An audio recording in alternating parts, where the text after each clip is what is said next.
Welcome to Sports Geek, the podcast built for sports digital and sports business professionals.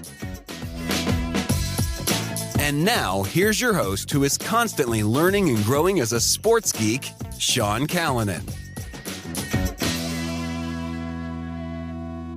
Thanks, DJ Joel. My name is Sean Callanan, and you are listening to Sports Geek. Welcome to episode 320 of Sports Geek. This week's episode, I chat with Basketball Australia's CEO, Matt Scriven, about all things basketball, boomers, opens, and grassroots basketball. But before I get in, thank you very much for listening. You might be doing so on sportsgeekhq.com or on your favourite podcast platform. You might be listening on an Apple device. I'm an Android guy. I'm on Android Island. I've been on Android Island for a while. But if you're on Apple, I would love a review in the Apple Podcasts. Over 171 ratings for the podcast around the world. It's quite strange that the podcast reviews and ratings, you can only see your own country. So if you haven't left a review, please do so. We do see the charts from around the world and seeing different episodes pop off in different parts of the world. It's really great to see. Over 106 iTunes reviews from around the world. I really do appreciate those who've done it. You might find you go in and you've already done it a couple of years ago. I know I do that occasionally with some of my favourite podcasts go to do it. But if you have done it before, thank you very much. If you've never done it before, please jump in, leave a 5-star review, tell us why you listen to the podcast and what you get out of it. It really is appreciated. It does actually help find more people find the podcast in the Apple podcasting landscape that is getting busier and busier. As always, you can contact me at Sean Callanan on most social media platforms, or use the old-fashioned method of email, sean@sportsgeekhq.com. And all this, if you want to have a chat, you want to just discuss how we potentially could help you, you can go to sportsgeekhq.com/phone call just to book in a time. After my chat with Matt Scriven, I've got a special announcement, so stay tuned after the chat. But this is my chat with Matt Scriven, the CEO of Basketball Australia.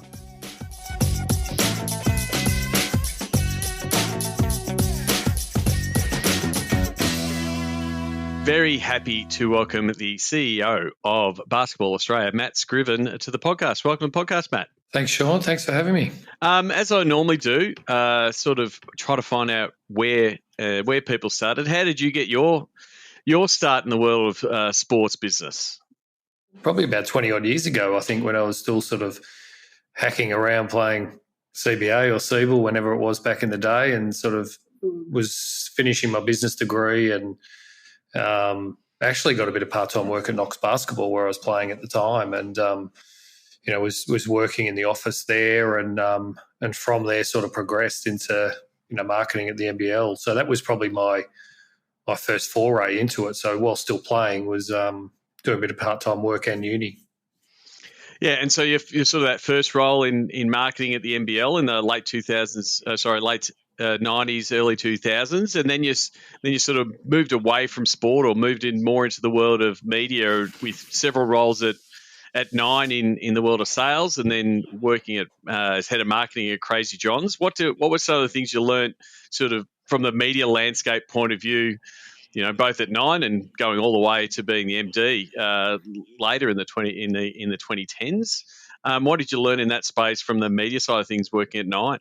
Oh, I mean, Nine's a big business, but, I think one of the things that when I was at Nine, it went through a massive transformation stage. So from a traditional linear television business into a media entertainment and content-led organisation. So, that was back in the day with, Nine had ACP and 9MSN, and then the integration of those assets into what we see today with the merger of Fairfax Media into across TV, which is not just the television that sits in the lounge room corner anymore. It's a device that's content that distributed anytime, anywhere, at any stage. And so I think the one thing that sort of probably rings true at Night is if the ability to adapt a very traditional business. The leadership there at time from David Gingell into Hugh Marks was really focused on ensuring that the long-term future of the Nine business was really truly set up to be a content-led organisation with mass distribution. And was that something, especially when you're in that MD role, of looking at all those different platforms and those acquisitions that were happening in that space to really transform. Like you said, people grew up in Australia as GTV9 here in Melbourne, but just thinking of it just as the TV channel, but now digital, print, radio, and all of those pieces that became a more multifaceted media company.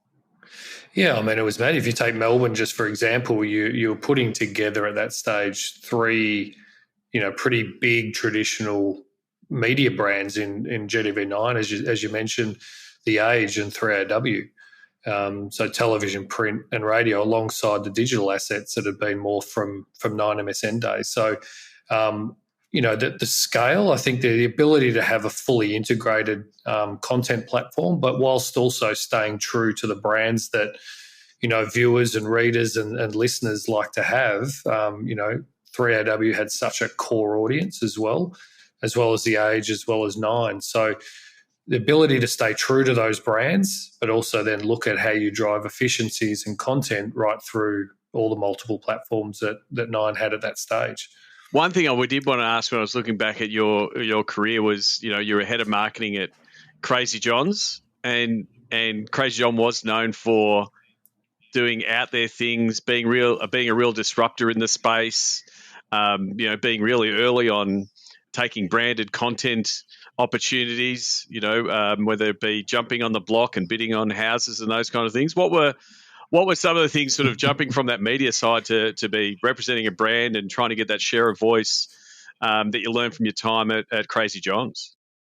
Oh, gee, I look back at my time at Crazy John's as really fondly because, and I think one of the reasons I went there, talk to probably the answer to what you're asking is I had some really good corporate experience from, the NBL and Nine, but, to really round out and understand how, a self-made entrepreneur-owned business really started to operate. And, unfortunately for me, I think I signed my contract with him the day before he passed away, unfortunately. So that was fascinating at the time when, Brendan Flyter and Trish, John's wife at the time, was, really then set the business up for sale to Vodafone, who bought it. And then we went through a journey of integrating into Vodafone Hutchison Australia at that time. So the Vodafone 3 brands and Crazy John's. And that was just a fascinating journey of integrating call centres from Melbourne into Mumbai, and how a dual brand strategy works between, Vodafone, a very, number 1 or 2 in the market globally in all the markets they're in, to, working with a real challenger brand in Crazy John's, and how that started to work. So we grew market share as opposed to cannibalising it. But I think the one thing that I learned probably, the thing that probably sticks with me from a time at Crazy John's is being nimble and agile. And I think in a way that it really taught that ability to, yes, you can have a strategy and a longer term position of where you want to be, but the ability to duck and weave at the right time was probably a core of what, was at the heart of Crazy John's. And so it became it was a very deliberate strategic business, but it was quite tactical in the way that it operated to seize the most out of every opportunity. And it's definitely something, in the last 5 years that it's something you just have to do. You have to be able to adapt and be nimble and agile, and whether it's tackling new platforms or, dealing with whatever the world delivers to you, would have set you on a good path. The last thing I wanted to ask around the Nine, around your work at Nine, was the sports side. You come from a sports background, and sports media rights and broadcasting is a big part of the content across, all the channels, not just, TV. You got radio rights and what print's involved. What was your what was your involvement and sort of looking at how those media landscapes have changed in the last 15 years, where we're not just having TV stations bidding for rights. There's carve-outs of digital rights and different pieces. How do you think that landscape's changed in this market? I think enormously it's changed. There's probably a few things to that. I think, the networks, particularly 7, 9 and 10, 15 odd years ago, really knew that live events, and when I say live, that's not just related to sport, that's news as well. And big events, whether that's things like The Voice, The Block, you see Australian Idol come back. So really live nature of what was going to drive a lot of the content moving forward for the television networks that were morphing into more media companies at the time. But, sport within that is as, our guys at Wide World of Sport used to say, is the best unscripted reality you can have, because stories are unfolding every minute and you don't know what's going to happen.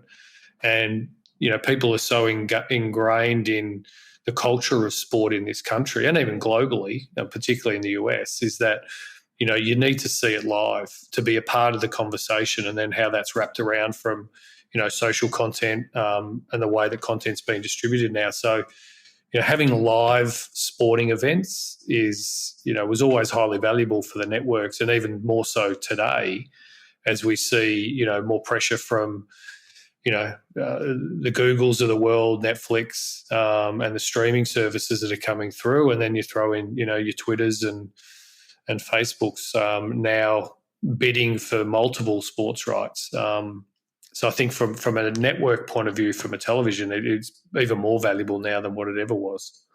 And there was a sort of a period when the social networks really did rise up in those early 2010s, when there was a lot of sports bodies sort of puffing out their chests, getting ready for, the money that's going to come from Google and Facebook and the like. But it actually has sort of putting the TV, but it hasn't affected those TV deals, because they're still, like you said, they're so valuable from a TV partner point of view as a tent pole. It sets up other programming. It hasn't quite flipped it, but it has been a little bit more slicing and dicing on the side. But TV is still, and we've seen it with the recent deals, across a couple of sports, where the TV's been able to deliver the audience that the sport needs from a commercialization point of view. I think there's still more to play out, but TV still really does drive it. The thinking that you can do it all in house or sell it yourself as a sport we're still not quite there yet, are we? No, I don't think we are, because you look at the organisations like what we have in Australia, whether that's News, 9, 7, etc. It's the scale that they also have to talk to multiple audiences and create different types of conversations and content around that sport, call it AFL or NRL or cricket for the like. So it's not just about broadcasting the games, but it's also then how those networks and media organisations can grow the game as well, that adds value to, commercial partners and brings new fans and participants to the game as well. So the game is one part, but it's also then strategically how media organisations can help grow the game. But, and I think from a streaming point of view, I think, and television, I know I'm biased from coming from that world, but there's still nothing better than watching live sport on a big screen, and I think, other from digital and streaming devices, be it handheld, etc., have definitely got a role to play. But, gee, you watch it, NFL Super Bowl, for example, watching that on a 75-inch TV, high definition is pretty special. Definitely. And so that brings me to your current role, CEO of Basketball Australia. You started just before the Tokyo Olympics. Yeah, about 2 weeks. 2 weeks, and so basketball is there's definitely buzz around basketball around in Australia, and a lot of that momentum, was from Tokyo. Take us through coming into that role 2 weeks in. Obviously, all the plans are in place. All the structures are in place. What was your remit in that first couple, in those first 30 days, knowing that there was an Olympics ahead of you?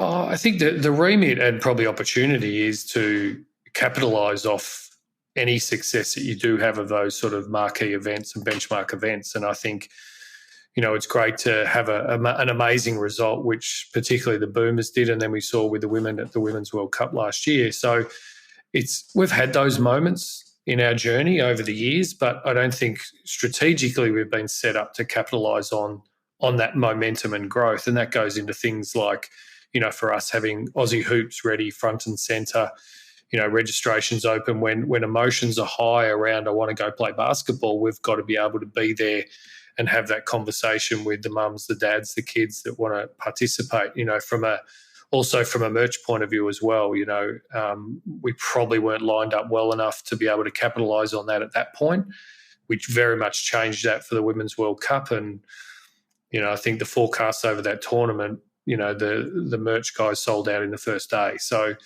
I think capitalising on those events is more about also how do you then start to use that as a platform moving forward and capitalise on the success that you may have at those events. And so that is the part of the balance for you at BA. In you've got your national teams and the teams that the feeder teams into that for both the men's and the women's program, and other programs. But then you've also got that larger participation base, and basketball's long been a well participated sport across Australia, and even to the point where it's hard to find courts to keep doing them. How do you balance that from the high performance, elite performance, and seeing NBA, WNBA stars perform at the highest level, as well as that participation piece? Oh, I mean, they're sort of, whilst they're two very different strategies around them, they're very much connected in our system, and particularly through the states and territories, from participation right through the pathways into high performance. I think we have quite a sophisticated system in Australia, and I think that's what's also helping us produce some of the amazing athletes that we have on the global stage, whether that's NBA or WNBA or playing in Europe alike, and the 400 kids that we're playing in college. So whilst they are very different, they're very much aligned in terms of the overall strategy. And, I think it becomes a really important pathways piece to be able to see where you can go, that you can't be what you can't see mentality. And so the participation part is really fueled off the back of the success, such as, the Boomers in Tokyo and the women at the Women's World Cup. And then that feeds into associations, grassroots, into pathways, rep programs, and the like. So really having that pathways that's quite strong and clear in its communication, I think definitely starts to make the system work in Australia, that's for sure. And sort of looking at that Boomers bronze, for the people internationally who don't know, the Australian men's team had got close a couple of times, got to that fourth position, got to those medal games, and just fallen short. And Paddy Mills and the team got over the line in Tokyo to finally secure that medal. But I think a big part of that story was also the development of trying to build and connect the Boomers culture to the older teams and sort of bring that wider Boomer connection in. We see the Australians, with the baggy green and the numbers on their top to say how many when they were playing from a cricket point of view. How much do you think that was one part of that building that connectedness of that team, but then also sort of bringing in the fans into that circle that made that run so special? Yeah, I think there's probably a couple of parts to that. I think the performance side in itself was probably building for a period. With some of those guys like Paddy and Joe were in their sort of their stage of their career, they're getting to that moment where you're really starting to peak from a performance point of view. But I think that the culture piece was probably the glue that brought everything together. And they worked extremely hard on creating that, and that's been building for a while as well. You go back to numerous. It's been there.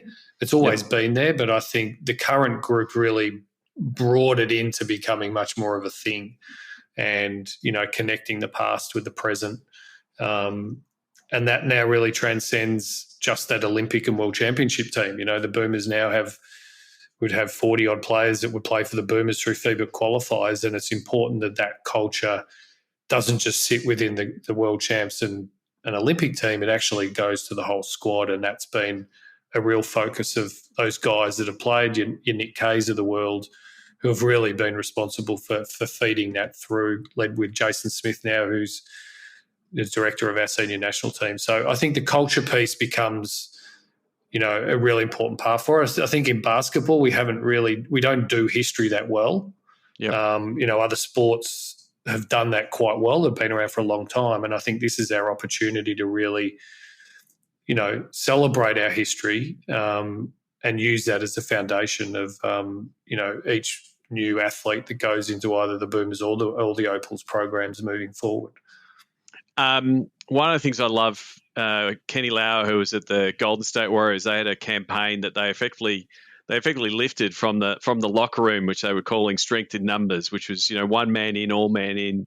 That it was lived by, Steph Curry and everyone from Steph down to 15. And that became the sort of a marketing slogan. And then it became a thing that you sort of just enveloped Oracle Arena. Is that something, you're talking about, merch and sort of bringing the fans in that circle? Is that something you sort of want to start expanding and, having more fans feel like they're, part of that Boomers and the Opals locker room? Yeah, and I think we're doing a lot of work on the Boomers and Opals brands in itself. But I think even just outside the fans, I think the culture that we probably saw in Tokyo with the Boomers particularly is, and even with the women at the World Cup last year, is it starts to talk about why basketball. It really starts to differentiate ourselves from other sports, particularly in Australia, and, teamwork, team before self, and, your role in a team and what it's like to be playing basketball, whether that's under eights or with the Boomers or Opals. So I think that becomes our real positioning piece for our sport. That really is hard to rival from other codes. So it gives us a fan opportunity to really galvanise behind, but it also then starts to become a unique position for our sport for attracting new participants. It really lines up commercially with values and the commercial partners that we get on board. So we've got a unique opportunity over the next period of time. Yeah, I did want to ask you that, sort of going back to that sales piece that big part of your roles at Nine. Like what are you selling now at Basketball Australia? Well, selling, I think it's as much about, increasing our revenue streams, really. There's the traditional, that still exists with Boomers and Opals and, sponsorship partnerships, but we're really in a big asset building phase as well. So, we launched She Hoops, which is a new platform for women and girls in sport to really empower women and girls through basketball. And that we'll do a relaunch of that in March. So it's about building assets that can engage, attract significant eyeballs, and then commercialise from there as well. So we do have a job to do across the board from a financial sustainability point of view to really grow it, but we've got some good plans in the coming up this year that really start to drive those revenue streams for us. And then from for the people who don't know, like the way that BA is structured from a teams, but then you're also running and overseeing leagues and how they're running. So how does things like WNBL and NBL 1 sort of fit into that, both fan participation, fans, but also that commercialisation piece to sort of give BA a nice well-rounded sports business? Yeah, I mean, if we talk WNBL for a minute, I think, we're going through huge growth in that. Crowds are up 25 to 30% commercially, where we've had a great year this year. As we saw at John Cain Arena the other night, the highest record for attendance for a WNBL game, just under 7,700. So I think what that gives us is this real high awareness visibility piece for commercial partners. And then how that then works right through the line down into, grassroots as well. So we've got opportunities to talk to, multiple families and participants involved in basketball, not just at one level. So being able to, run leagues, run national teams, run junior programs like we do with Aussie Hoops gives us a much more bespoke solution for when we're talking to commercial partners. And then how we link in with states and territories. The NBL 1 is really state-based competitions under one banner, and talking to the really the value of our sport that's always been at the grassroots. Highly participated, and a huge opportunity to talk to really what's the heart and soul of our sport at grassroots. And is that, the real important part is that's the foundation of everything you do, and whatever you're doing at the top level, it always flows down because, even at when you're turning up to an Olympics, you lose a whole bunch of assets because of the IOC. So it's part of connecting that. Someone might come along and say, "Oh, I love Patty Mills and Joe, and I love what they did. I want to be part of the Boomers." And do you then redirect them and say, "Well, look, look at how many kids and look at how many people are playing basketball. We need to have that partnership connected at both at top level and at the foundational grassroots?" Yeah, and I think you do. I mean, if from anything you start to look at what the return on investment is for any partner that comes on board, and I'm sure, everyone still likes to see their brand, right, across the board. And yes, you want performance-based, but, I think the Boomers and Opals and our higher awareness, around WNBL give that real visibility piece and give it some scale.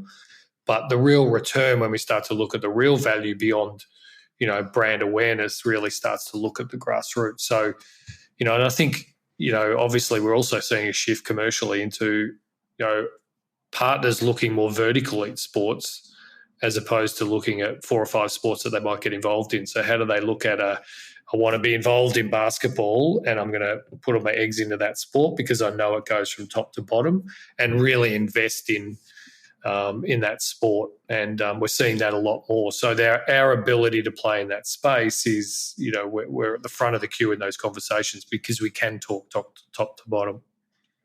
So short turnaround for another Olympics because the last one was delayed, Paris 2024. What are some of the goals? What are some of the outcomes, both on the court but off the court, that do you have for Paris 2024? Oh, I think definitely both teams should be looking to podium. I think that's a absolute pass mark for us. I think when you look at the Boomers for a minute, like the emergence from Tokyo through to Paris, the emergence of guys like Dyson Daniels, Josh Giddey, Josh Green is exploding, combined with the experience that we're seeing with, Paddy. Joe's come back exceptionally well after his knee reco. So there's no reason that team, couldn't go, even further than what they did in the bronze. And then I think the Opals is the same. I think they proved, from where they were at Tokyo to where they ended up in Sydney at the World Cup was a remarkable effort. And they've proved that they always have been a podium team, right back to the Michelle Timms, Robert Mars era. Yep. They've always been a podium team. And I think, we maybe took for granted that, that's where they always were, but they had to work hard to get back to that position. So I think they absolutely should be aiming for bronze and above at the Olympics. And then I think it becomes another, sort of tentpole moment for us as a sport to really put us up again and to capitalise off the momentum. So, 2 things from a participation point of view, it gives us another opportunity, and secondly, commercially, to bring more partners into the sport and to see the value of it. And do you think, you're sort of looking back at the Women's World Champs, and I spoke to Dustin before previously on a previous episode around the event, there was a definite, a glow from the event when it was previously held. Are you starting to see that early data of more girls wanting to play, the buzz from that Sydney event? Obviously the terrific story of Lauren Jackson coming back and doing what she did, despite, unfortunately, her being injured in the last game, which is unfortunate, but has not tarnished her legend at all. But like, you're seeing some of that early data that says, women's basketball is going to be continuing being on the up and up with that bump of the world champs. Yeah, I think we're seeing it on multiple levels. I think, even before the data comes out from participation from this year, where, particularly New South Wales has seen a huge spike in participation for girls, and not only just playing, but also coaching and officiating as well. It's important that we get more women and girls involved in our sport, not just playing, right? And administrators is another part of that as well. So very deliberate focus around that. But yeah, I think the awareness piece has been, that's flowed on into the WNBL. Half the reason the crowds are so strong is the momentum off the back of the Women's World Cup as well.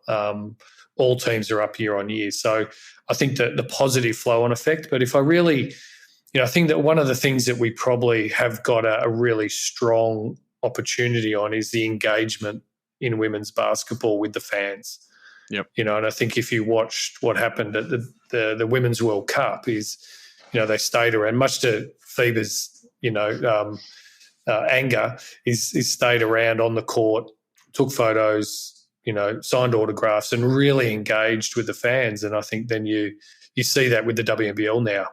Every single player stays on court half an hour to an hour after and signs every autograph and has a photo with everyone who wants it. And that's, I've said this before, is I'd challenge any other sport in this country, let alone the world, to have that level of engagement. And we have that really strongly in particularly the WNBL and women's basketball. And that's something that we never want to lose, because what it's like when you grow up, you always had idols and heroes. And if you got to meet that idol and hero, that stays with you for a long time. And that accessibility piece for our women's basketball in Australia is such a strong position that we're in. And I truly believe that that's got a large part to play in why we've been so successful now post the Women's World Cup. Definitely. Well, Matt, really do appreciate you coming on. I want to finish off with the Sports Geek closing 5. Do you remember the first sports event you ever attended? First, I don't know if I was thinking about this when you flicked it through, and I thought, geez, I don't know if it was the first event, but I'll tell you what, my childhood was growing up at Nunawading Basketball Stadium when the old Nunawading Spectres, coached by Barry Barnes, were there, and that was my childhood. And probably the other one was I don't know if you remember the old Sterling Cup out at Waverley Park, the old pre-season night competition of AFL. So they're really 2 fond memories that I have as a child. I might have been at one of those games, maybe when the Ballarat Miners came down to play the Nunawading Spectres. I might have been at 1 or 2 of those games, so we might have crossed paths. Yeah, so that for me was just such amazing times, and that's probably, whether it was the first one or not, it was pretty close to it. But yeah, that's probably my most fondest memory. The food scene has changed over the time at the sports events. Do you have a favourite food memory at a stadium, or do you have a go-to food when you're at the sports event?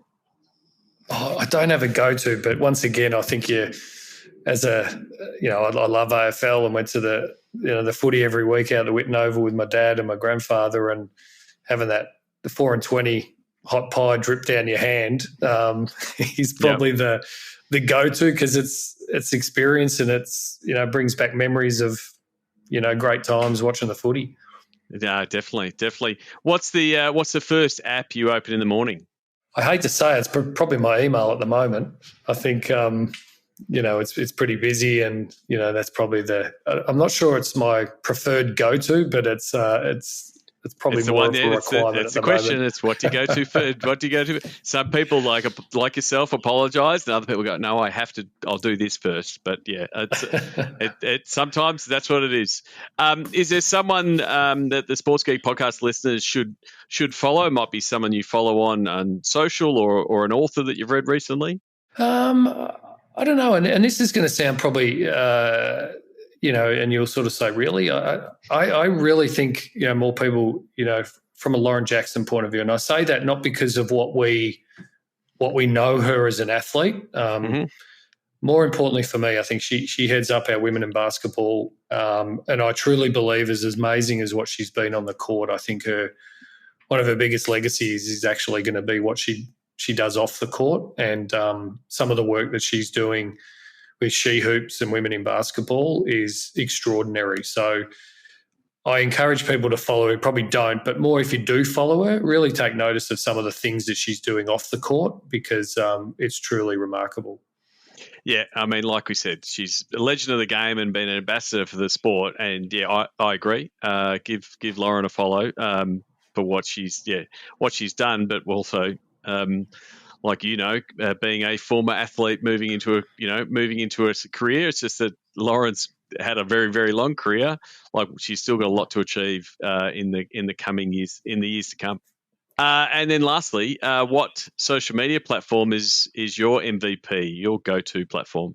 I don't know. I'm probably old school, right? So I'll probably stick to, the basics, and probably can't keep up with half the stuff these days. But I still I find Insta really easy to watch. It's easy to I think gives me a bit of everything, right? So it's not too out there, and it's still It's probably my safest and go-to. No, definitely, and it's the answer of many people. It is the one that you can switch off a little bit and avoid some of the toxicity that might be on other platforms, and sort of get what you want. Lastly, if people are listening to this podcast and they want to reach out and say, Matt, really enjoyed the episode, looking forward to watching the Boomers and Opals in action, what is the best platform for them to connect with you and reach out? Either through LinkedIn's probably a good one, or and come through our website, which generally can find its way to me. So, probably those two. Always willing to hear people's views and where we should go. We don't have the answers of all the answers. We've got an idea of where we want to go, but it's really important that we listen to, people's views on the sport and where we can improve, and more than happy to listen to people's suggestions. One thing it was on my list of questions, I forgot it, so I'm going to wind back myself and ask it. A lot of times in sport, when they're looking for a new leader or a new CEO, they say, we need a basketball person or we need a football person because no one else understands our sport. Now, you are a basketball person. You come from basketball. You've worked in basketball and then been out. And you've come back at it, back to the sport. Now, what's your take on that, on like needing to know the sport, or being a, in quotes, basketball person to be able to do the role that you've got ahead of you? Yeah, I mean, I think it's a fine line. I think you can become obsessed with having someone from the sport. And I think when you do that, sometimes that you can, not think laterally enough, and you keep doing the same thing because you've always done it that way. And I think people feel comfortable with doing the same thing. People don't like change. Having said that, though, I think there's also a bit of a balance. I think you need to have an awareness. Sport is unique, right? It can be political, right? It's who you know, not what you know in some regards. So be able to navigate your way through the sport, I think, is definitely an advantage. So I don't think it's a prerequisite, but it definitely helps, as I said, navigate your way through the sport and understand it. And to be able to then find those ways to influence, to drive change as well. If you're coming in completely cold, that can be a challenge. And particularly in sport that's such volunteer-led, dealing with volunteers and people on boards that are volunteers as well is very, very different to dealing with staff members or in corporate world as well. So I think all those sort of ingredients add up to, I think, a healthy balance is good, but I just don't think it's a massive prerequisite. Thank you very much. Appreciate you taking that last question, Matt. Appreciate that. Look forward to seeing you at a basketball game soon, and more success for all things Australian basketball. Maybe, hopefully, we'll get another Andrew Gaze crying meme for Paris 2024. I know he hates that vision, but it puts hairs in the back of my neck every time I think about Drewy and the passion that he spoke about at the Olympics. I hope he's a blubbering mess in Paris 2024. That was unbelievable, right? As you're right, it puts hairs on the back of your neck. It probably typifies everything that is our sport. You can't say enough about him, but geez, I'd hate to see him if we get gold, that's for sure. So hopefully we do, and we get to see the reaction. Thanks a lot, Matt. No worries. Thanks, Sean. Why not book a Pick My Brain session with Sean Callanan? Go to sportsgeekhq.com/pickmybrain.